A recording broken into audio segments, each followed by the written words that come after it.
মনে পড়ছে না? 30শে অগস্ট থেকে নতুন সময়। পদে পদে আপনার আমার কথা মনে পড়ছে কি? এবার নতুন ষড়যন্ত্রের জালে জড়িয়ে পড়ল অভি ও ছুটি।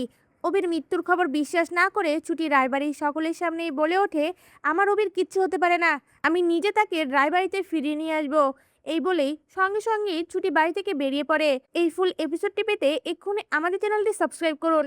এই পর্বে দেখা যায় রঞ্জন প্রসাদ কাঞ্জিলাল রোমাকে বলে ওঠে, এই হিয়ারিং এর আগে আমাদের ওই উকিলটাকে সরাতে হবে, আর এর জন্য আমার পাক্কা প্ল্যানও রেডি আছে। সঙ্গে সঙ্গে রঞ্জন প্রসাদ তার গুন্ডাদের ফোন করে সব প্ল্যান বুঝিয়ে দেয়। অন্যদিকে অভি ও ছুটি একসঙ্গে অফিসে যাওয়ার জন্য রায়বাড়ি থেকে বেরোতে যাবে, তখনই ছুটি হঠাৎ করে হোঁচট খায় আর সঙ্গে সঙ্গে পড়ে যেতে লাগে। অভি তখন ছুটিকে ধরে বলে ওঠে, মনে হচ্ছে আজ কাজে কোনো মন নেই, থাক আজ অফিস যেতে হবে না, আজকের জন্য লিভ দিলাম। কথাটা শুনেও ছুটি খুশি হয় না আর মনে মনে বলতে থাকে, অফিসে বেরোনোর সময় এভাবে হোঁচট খেলাম কেন, কোনো কি বিপদ আসতে চলেছে? এই কথাগুলো নিয়ে ভাবতে থাকে। এদিকে অভির মা ছুটিকে বাড়িতে পেয়ে অনেক খুশি হয়ে যায়। অন্যদিকে অভি বেরিয়ে গেলে ছুটি অপলক দৃষ্টিতে অভির দিকে তাকিয়ে থাকে। এরপর দেখা যায় অভি গাড়ি নিয়ে রাস্তা দিয়ে যাওয়ার পথে কয়েকজন গুন্ডার গাড়ি এসে অভির গাড়ি আটকায়। আর অভিও গাড়ি থেকে নেমে সেই গুন্ডাদের সঙ্গে ফাইট করতে যাবে, তখনই সেই গুন্ডাগুলোর মধ্যে একজন এসে অভির মাথায় বাড়ি মারে। তখনই অভি অজ্ঞান হয়ে মাটিতে পড়ে যায়। এরপর সেই গুন্ডাগুলোর মধ্যে একজন রঞ্জন প্রসাদকে ফোন দিয়ে বলে ওঠে, প্ল্যান মোতাবেক কাজ হয়ে গেছে বস, এখন কি করব? তখন রঞ্জন প্রসাদ বলে ওঠে, ওকে গোডাউনে বন্দি করে রাখ, বাকি কাজ আমি করছি। রঞ্জন প্রসাদের কথা মতন সেই গুন্ডাগুলো অভিকে আইটা গাড়িতে করে নিয়ে তাদের গোডাউনে আটকে রাখে। এরপর সেই গুন্ডাদের মধ্যে আরেকজন অভির গাড়ি নিয়ে নদীর দিকে যেতে লাগে, যাতে সকলেই বুঝতে পারে গাড়ি অ্যাক্সিডেন্ট করে নদীতে পড়ে গেছে। এরপর দেখা যায় সেই গুন্ডারা স্পিডে গাড়ি চালিয়ে ব্রিজের কাছে আসে, আর সে গাড়ি থেকে নেমে স্পিড বাড়িয়ে দিয়ে ব্রিজের উপর থেকে গাড়িটাকে নিচে ফেলে দেয়। অন্যদিকে ছুটির অভির কথা বারবার মনে পড়তে থাকে। ছুটি নিজের হাতে সকল কিছু রান্না করে অভির মাকে বলে ওঠে, মা এই খাবারগুলো আমি তোমার ছেলেকে দিয়ে আসতে যাই।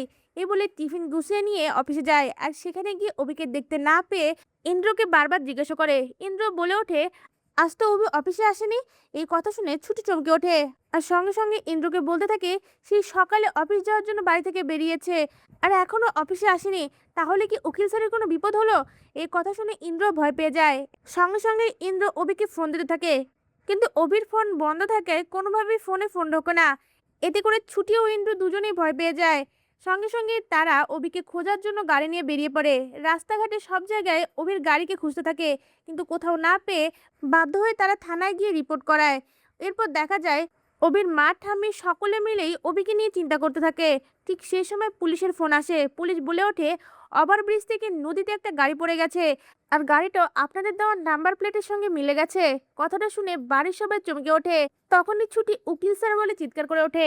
এরপর দেখা যায় পুলিশ এসে সেই গাড়িটা উদ্ধার করে সেই গাড়ির মধ্যে একটা লাশ পায়, আর সেই লাশটাকে বাড়িতে নিয়ে আসে। সেটা দেখে অভির মা ঠাম্মি কোনোভাবেই মেনে নিতে পারে না। এদিকে লাশের গায়ে যে পোশাকগুলো ছিল অভির সঙ্গে হুবহু মিলে যায়, কিন্তু সেই লাশটার মুখ বিকৃত হয়ে যাওয়ায় কোনোভাবেই মুখটা চেনা যায় না।